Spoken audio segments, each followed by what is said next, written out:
We are joined now by Arizona head coach Jedd Fisch, who's been in the news a lot. You were the only Arizona person available to be interviewed for a while there, so you had to field every realignment question, even though you couldn't answer many of them. Yeah. How's it feel to actually be able to answer that stuff now? I didn't know most of the answers, so it was pretty easy. I was able just to talk about what I thought was best for our program, but I didn't necessarily understand all the dynamics inside of it. But I would say, for the most part now, it's nice to be able to respond properly, knowing the situation, knowing our future, knowing that we'll be in the Big 12 at the end of this season, but really focus on the present, focus on the now, and see could we be the best team in the Pac-12 this year. Well, and that's the thing. All of this change is coming. I'm sure that there's a lot of logistical things you need to do, and in terms of recruiting areas and everything. But you have a very tough schedule ahead with what might be the deepest Pac-12 in years. Is it easier to focus on that because those teams are so good? Yeah, yeah, and I think we have a really good team. So where we are as a program and where we are as a team right now, it's exciting to be able to take this team on the road and play some of these good programs, as well as be able to hopefully sell out our stadium and win a bunch of ball games at home and see how good we can be. See if we can get to the first bowl game since 2017. See if we can win that first bowl game since 2015. And really that to me is where all the focus needs to go. And I do believe, with our quarterback, with our wide receivers, with our running backs, with our offensive line, we have a chance to score a lot of points every single week. And our defense has continued to really get better. And we're now at a place where 102 of the 110 players on our squad weren't here 2 years ago. So this is our program and this is our team, and we feel really good about it. And you guys got better very quickly, and you had to do a pretty quick roster flip. What were you looking for in terms of guys you were getting out of the transfer portal and in guys you were recruiting out of high school that allowed you to kind of change the culture as quickly as you did? Yeah, well, that first year, I got hired December 28th or so. It was still COVID rules, so there was no on-campus or off-campus recruiting. We had, I think, 2 spots available. So we signed 2 high school kids, one of which being Jason Taylor's son out of St. Thomas Aquinas. And other than that, we had a couple of spots for transfers, and all of our focus had to go into that next year. Mm-hmm. And when we recruited, which ended up being T-Mac and Big Jonah and Jonah Coleman and Kevin Green and Ephesians Priceock's class with Noah Fafita and Kean Burnett and that whole crew, we focused in on, can we really make a dent in Southern California? Can we be a team that can go out there and go get Speedy Luke out of Bosco and go get T-Mac out of Servite and go get players that no one thought Arizona could ever get? And what we were able to do is kind of mix that group and at the same time find some transfers and transfers at some significant positions. Find Jaden DeLora, find Jacob Cowing. And when we were able to do that, that gave us our best chance in 2022 to really go out there and compete.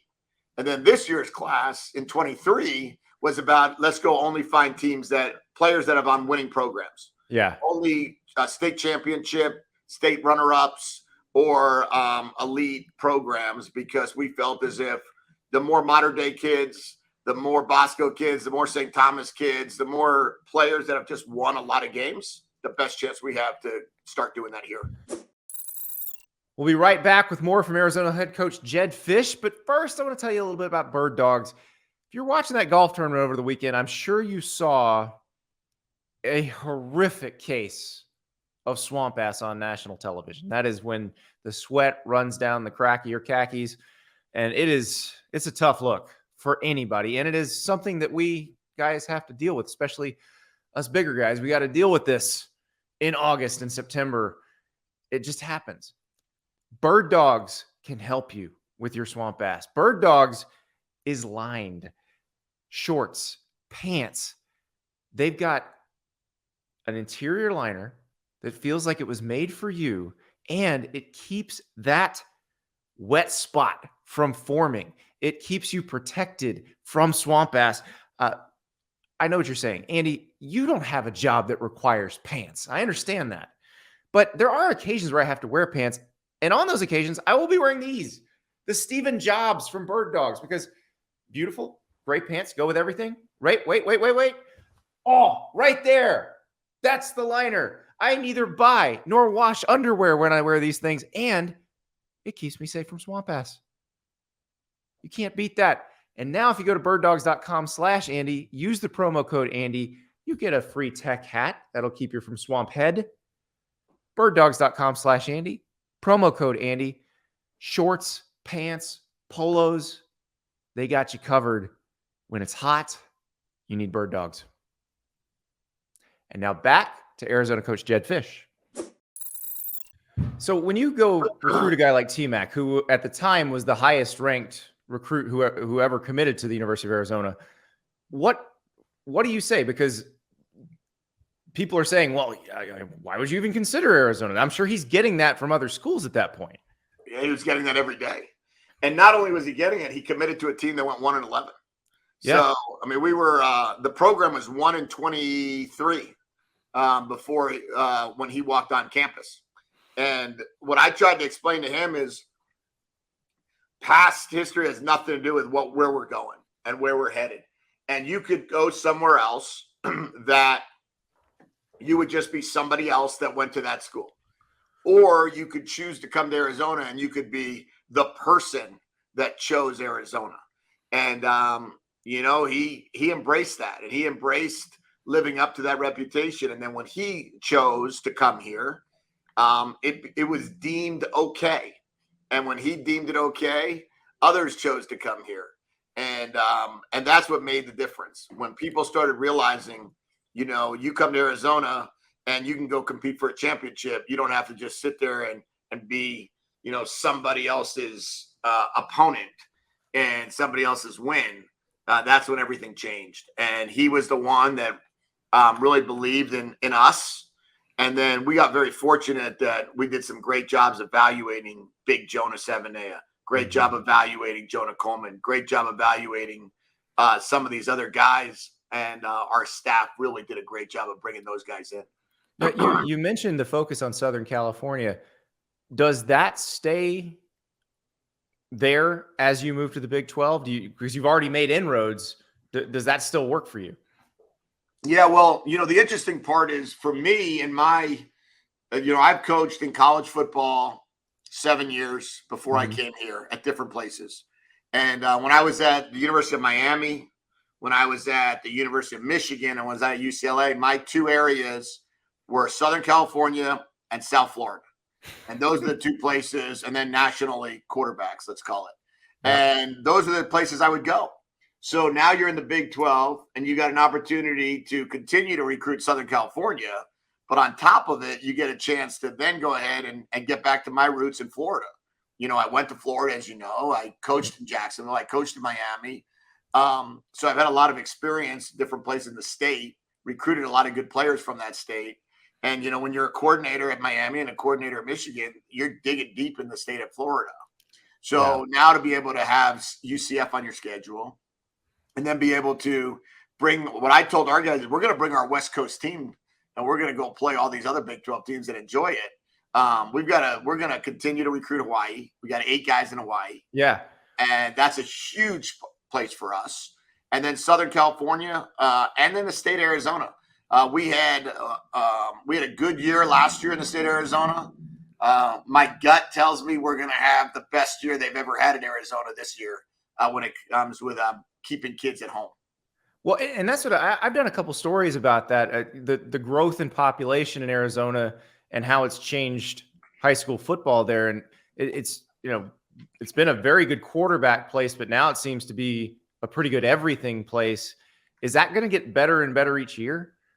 Well, I think what's happening is more and more people are moving to Arizona or retiring to Arizona from the professional sports. So we've got a ton of former athletes that are raising their kids here.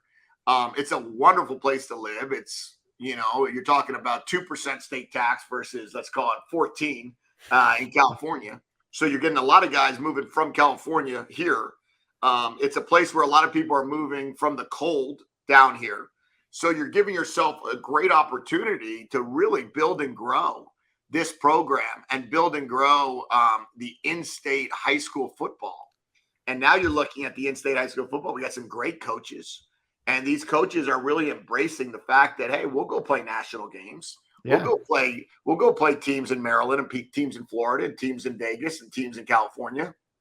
And with that, you're getting more national exposure. And then for us, we're saying, hey, we're going to go try to get the best players out of the state. And our goal is to get the 5 or 6 best players in the state of Arizona. And for the first time ever, have them all say, we're staying at home and we're going to U of A. Yeah. And that's been an issue because, Christian Kirk goes to Texas A&M, Keely Ringo goes to Georgia. It does seem like because the population's been a little bit transient, people are a little more willing to go elsewhere, but you could give them a reason to stay. And it does seem like that's the way to go. So you are persistent. I know this. And I know this because I know how you got into coaching. I've heard this story from multiple other people, but I've never actually asked you about it. So you left notes as a Florida student on Steve Spurrier's car every day, like Post-it notes. Correct. What did they say? Well, they weren't just like a random note. There could be a postcard.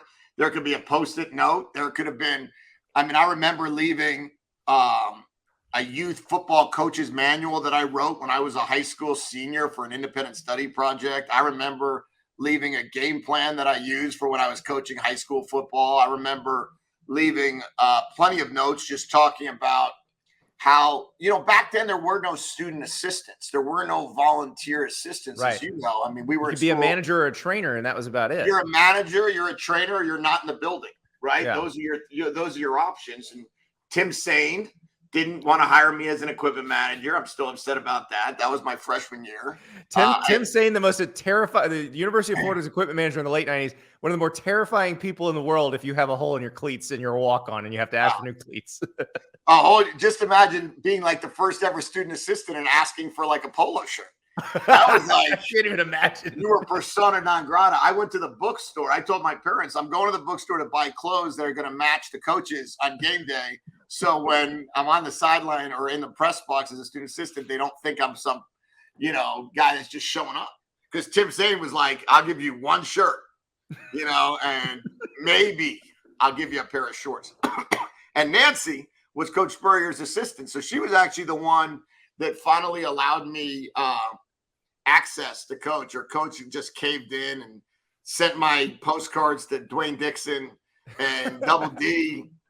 He always had a project, as you know, Andy, right? Oh, yeah. He had VCR tape. I always tell like young coaches, no one wants to ever listen to me. Now I'm like this old guy and I'm only 47 now, but I don't feel old. I'm like, guys, what you don't understand is when you're a young coach and you're just trying to make your way in and you're dealing with guys like Jimmy Ray Stevens and Jim Collins and, Buddy Tevens was there. Yep. And, Dwayne Dixon, you got to find the one coach that needs the most amount of help and that's willing to do, that wants to do a lot of projects. And Double D, he had VCR tapes from here to the ceiling of every NFL game. And what my job was for the first 3 months was to go through the game, and anytime they had an isolation cam on a wide receiver, put that on another VCR tape. And so I sat there and I was like, okay, wait, hold on, pause, record over here, get it on this tape, and then label it by player. So then it was like, oh, wait, this is Chris Carter. Nope, let me put this guy in. And that's how I got started down there. And now you could actually click a button on Huddle or Exos or any of those. You click a button and you get all of that at once. Yeah. But I can't even imagine. No, so if Dwayne Dixon was the longtime receivers coach for Steve Spurrier, worked for Frank Solich at Ohio for a long time. When I think of him, all I think of is days of the week, because he would walk out to practice and didn't matter what day. Tuesday, best day of the week. Best day great of the day week. To get better. No question. And of course, the older guys on the team would change that. So James Bates would say, Tuesday, best day of the week, great day to eat butter. So that's what now Dwayne Dixon would put up with that. Some of those other gentlemen you mentioned, would not put up with stuff like that. So, but yeah, that's the thing. I can't even imagine some of the grunt work that had to be done in the 90s because they didn't have all these people. Oh, it's so different. I mean, we had the very first time I went to Coach Spurrier and I said, hey, I took the script for the blitz period and I typed it up for you. And you would have thought that it was like I flew to Seattle, met with Bill Gates, got full access to Microsoft, and then decided to work some deal out that I was able to get a typed script of 24 plays. It was amazing where you could separate yourself early in the profession in the 90s. Because if you knew a few things that other people didn't, you could come across like so much better than you really were. It was that weird little deal of like, hey, you know what? I could draw these blitz cards up on the computer and they'll look prettier. Oh, that seems like an impossible thing to do. No, there's actually a program called Playmaker and like it actually happens. But those guys, and them all, you played for, they did it their way, right? They did it Coach's way, and Coach was handwritten drawings and everything was old school, stapled. Maybe you would get a playbook. Maybe most of the time you wouldn't. And if you could add some new stuff, I remember Buddy Tevens and I created the first ever Florida Gator passing playbook on the computer, not on the. And that took us like a year to do. And Coach looked at it, hey, yeah, this looks nice. Yeah, okay. But what it did was it just kept you employed, number one. And number two, when you're doing that stuff, you're learning a lot more than if you're just clicking on a computer now and saying, hey, give me this or give me that, or, this has been drawn, give me this. Doing the legwork makes you a better coach. And I'll never not think that. So you've had an unusual path in your career because usually somebody goes, is in college and moves to the NFL or comes from the NFL and then moves up the ranks in college, but you've gone back and forth between the worlds. What have you taken from those? Because you were in the NFL, then you're working with Jim Harbaugh. You worked with Al Golden before that in Miami, and then you're back in the NFL. How did that help mold you into what you are now? Yeah. I would say I always looked at it as this. And anytime I interviewed for a job or met with someone about a job, they would ask that same question. And they'd be like, are you going to go back because I went 9 years just in the NFL. Then I was an offensive coordinator in college. Then I left to go back to the NFL. And then I left to go be an offensive coordinator in college. Then I left to go be an offensive coordinator in the NFL and back and forth a few different times. And they would say, well, why are you doing this? And I say, I don't know. It's still 11 on 11, right? I don't know. It seems like a better job than the one I have, or it seems like a job that I want to have right now to help me become a better coach in the long run. And I always looked at it as what's the best way that I could impact the team at a moment, in the moment. I love coaching offensive football. I've called plays for 12 out of the last 14 years or whatever it might be now. And it's always been very important to me. And it hasn't really mattered where it's been. It's a matter of what's the right fit at the right time. But I do think that where I've become very fortunate is the amount of people I've worked for along the way. And that with our team this past spring, I'm able to have Bill Belichick out of practice for a day and a half. I'm able to have Sean McVay out of practice, Zach Taylor out at our clinic, Pete Carroll out of practice. And now our players in college are able to sit down and Jaden Delore is able to have a 1 hour conversation with Bill Belichick and let Jaden learn about what it really means to be a pro, not just what his coach tells him. And those are the things that are separators. And I imagine when you're recruiting someone, when you're in that conversation, you can say, hey, I've called NFL offenses before. I know exactly what I'm looking for in an NFL quarterback, what NFL tools look like, what an NFL edge rusher looks like, because I've had to scheme against them. I imagine that goes a long way when you're talking to the high school guys. Yeah, it's allowed us to do what we've done on the recruiting trail. I believe it's one of the biggest parts of recruiting for us is that we talk about not just our experiences in the NFL, but I always say this: they could tell you what it takes to get to the NFL, but they don't know what it takes to pick you. They haven't been in the draft room. Right. They don't know the conversations that are going to be had. They don't really know what's actually being looked at and being talked about. And, when I tell our players, if you don't think the way you treat the third trainer is going to make a difference on your draft status, you just don't get it. And I think a lot of times, if a coach has never been in the league and they said that, I don't know how much credibility that would have. But if you say, hey, I can promise you, and then you get Mike Tannenbaum or you get Steve Keim or Howie Roseman to get on another Florida Gator, to get on a Zoom call or an in-person meeting and tell the guys, hey, it's what you do when you think that person can't help you, that's going to be the difference maker. All of a sudden, you've gotten credibility from people in the league or currently in the league. So you mentioned Howie Roseman, who was your classmate at UF, your fraternity brother at UF.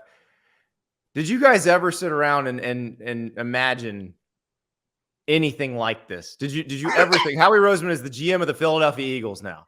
Yeah, we imagined it. We imagined it. I don't know if we thought it was coming to reality. We lived together in Oxford Manor. So we were fraternity brothers at TEP. We were at shout out Archer Road, baby. And then right off of Archer Road, we were in Oxford Manor, and we were roommates. And I remember that first spring we were living together. It was the NFL draft. And we never really talked about our future plans. We were like, you're going through your freshman year in college, your sophomore year in college at that time. It's not like you're really talking about when you're hanging out with your college roommate, you're not saying, hey, what are you thinking about doing in X amount of years? So he walks down with a clipboard and two folders on the day of the draft. And I'm in boxer shorts and a t-shirt hanging on the couch, right? Being like, hey, it's NFL draft day. This should be fun. Is this the Courtney Brown, LeVar Arrington draft, or this was? I'll tell you, it was the Kyle Brady. It was whenever the Jets took Kyle Brady, and I thought I lost my television for the rest of the year. He comes down there, and if he could have put on a suit, I think he would have. But he walks down there, and he's ready for the draft. And I said, "What are you doing?" He said, "Hey, it's draft day. This is a big day." And this guy was dialed in on every pick. Who were taken, who the Jets were taking, what they should have done. And when they took another tight end, that was the second year in a row they took tight end, I think. I mean, I almost lost. And I said, what are you doing? He said, I'm going to be an NFL GM. I said, yeah, right. He goes, why? What are you going to be? I go, well, I'm going to be a college or NFL head coach. And he's like, oh, okay, big guy. Yeah. And, lo and behold, we wind up coaching against each other. When I was the offensive coordinator of the Jags, he was the GM of the Eagles. When I was at the Rams as the assistant offensive coordinator, we're playing against each other on Monday Night Football. And then, of course, I became the head coach here, and he's come down and visited, and I visited him. So it's been a pretty amazing run. Well, now I was going to say, now you got to get him to take one of your guys in the first round. I was going to say first overall, but given their level of talent, they're not picking first. So yeah, but we got some players that they can take. We got a left tackle who I think is on the he's certainly on everybody's first round board, and Jordan Morgan to have him come back after coming off an ACL, and Jacob Cowling, one of the top receivers, I think, in the country. And both of those guys are nice early picks for him. And I continue to remind him of that. Well, I cannot wait to see it. Jedd, thank you so much. And good luck with this brutal Pac-12 schedule the last year in the Pac-12. Yeah. Thanks, Andy. I appreciate you having me on.